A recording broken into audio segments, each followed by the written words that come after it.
Hey Grace, Pastor Dave and Pastor Chelsea. I'm here to give you an update video. We are obviously in the sanctuary here at Grace, and I don't know, my heart's kind of heavy, right? I'm honest, I'm a little depressed at this, but we're here to kind of announce that we are we're implementing what we're calling the virtual plan. And because COVID cases are kind of blowing up right now, it's not good. I know we both do, and even we had a leadership team, or I should say the crisis team meeting earlier today, and everybody on that call knew somebody that has COVID right now, and it seems like it's only kind of ramping up too. So. We're implementing what we're calling the virtual plan. And the virtual plan is, by and large, the main part of it. It has to do with worship. And we're going to be going online only starting this Sunday. So starting this Sunday, we will be online only. We will be live. It won't be a recorded service. So we'll be here. We'll do it live. So we'll be here with you, and we can interact with you as we go too. But we will only be online only, so please make the plans that you need to as far as that goes and worship goes. Also small groups, meetings, and Bible studies we had planned, all that kind of stuff, all that stuff for the time being is going to be online only as well. Now, the church does have an unlimited Zoom account, so if you guys want to meet in small groups and that kind of thing, you are more than welcome to use our account for that, and we will be using that for our fellowship time. So we're going to bring back virtual fellowship time for after worship. We're meeting on Zoom, just like we did. That'll be going out it should be in this email that this video will be attached to. And it will also be in the Sunday bulletin. So we can join on Zoom and still fellowship that way as well. This decision didn't come easily. It was a lot of, we met for what, like 2.5 hours today? So it was a lot of discussion, a lot of prayer, a lot of trying to figure out the best way forward to love each other the best way we can. So Pastor Chelsea is going to talk a little bit about how we came to this decision. Yeah, so we talked a lot about not wanting this decision to be solely based on emotion or solely based on one or two people's input. And so again, we gathered with the crisis team and we gathered with the staff to do a check-in of where everybody was and a check-in about where we might be as we move forward. We also talked about the fact that making these decisions are exhausting, that the constant questions are really hard. And lots of other churches have put in kind of protocols to say when things get to this level of bad, this is what we're going to do.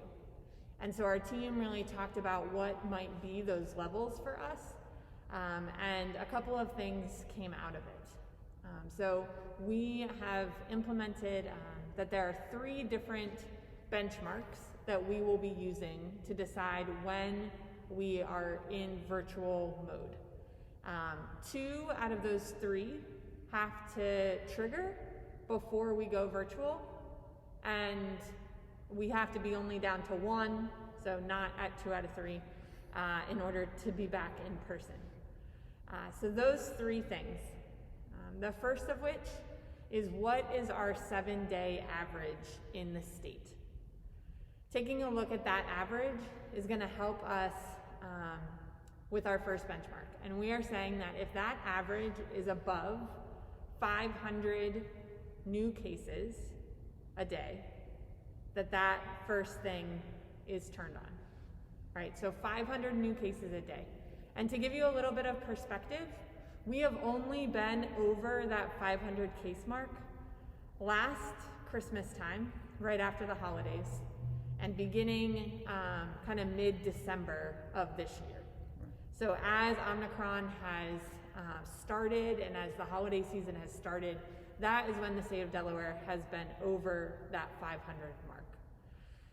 The second of which is, are we under a state of emergency that is related to COVID? So just recently, the governor announced that we have entered into this state of emergency. And while we know that it's not a change for restaurants and businesses and all of that, this state of emergency was sparked because there is a need in hospitals and because there is a need of testing that was not present before. So it is a COVID-related state of emergency, and so for us, again, that has turned on that benchmark. So we are at 2 out of 3 marks already, but the third one that our team wanted to put in place is a consideration for what is Servium Girls Academy doing. We know that Servium makes decisions wisely. We have seen that time and time again, that they have shut down when they needed to. When there was a case or two present in the school, they will shut down. But as numbers are high, they have also been in this question mark of a game. But we want to be in conversation with them and in a good collaboration together. So Servium shutting down is another one of those marks for us. Are they open? Are they closed? What is Servium doing? So again, those 3. Caseloads being over 500 new cases a day. There being a state of emergency, and Servium being virtual. Again, we want to make sure that we are making decisions as wise as we can. We want to make sure that we are caring for one another and that we are caring for the most vulnerable in our midst. Again, this decision was not made easily. It's one that we've gone back and forth with for weeks now, and it's one that the crisis team has talked about for a long while. It's one that was made in conversations with other churches and trying to bring in as much data and science as we could. We also know that just because we are going virtual does not mean that the church is closing, right? Pastor Dave preached about it last week, about what it means to be the church and what it means to be in church, and that does not limit to this building. And so we vow as your pastors to continue pastoral care and really to ramp up individual pastoral care as we are not able to do care each Sunday in person. We also are talking about what it looks like to bring back home communion deliveries, to make sure that you are still able to receive the sacrament, and what it means to continue to care well for each other. So if there is something that you need, if you need help grocery shopping, if you need help picking up meds, if you are having a hard day and you need somebody to talk to, if you would like to help with any of these ministries, if you would like to be one of the ones calling people, please just let us know. Absolutely. We, as always, are grateful to be your pastors.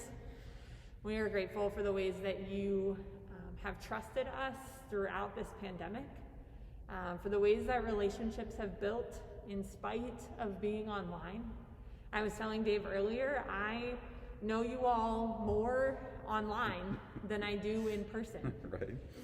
And while it is not my preferred way to pastor, I am just so grateful for your generosity and for your graciousness with us, for your patience as we continue to adapt. As always, if you have any questions, you can reach out to either of us, to anyone on the crisis team or leadership team. We want to continue to be transparent in this conversation. And just know, as always, that we are praying for you all the time. We are grateful for you. We hope that you stay safe and don't be a stranger. We'll talk to you soon.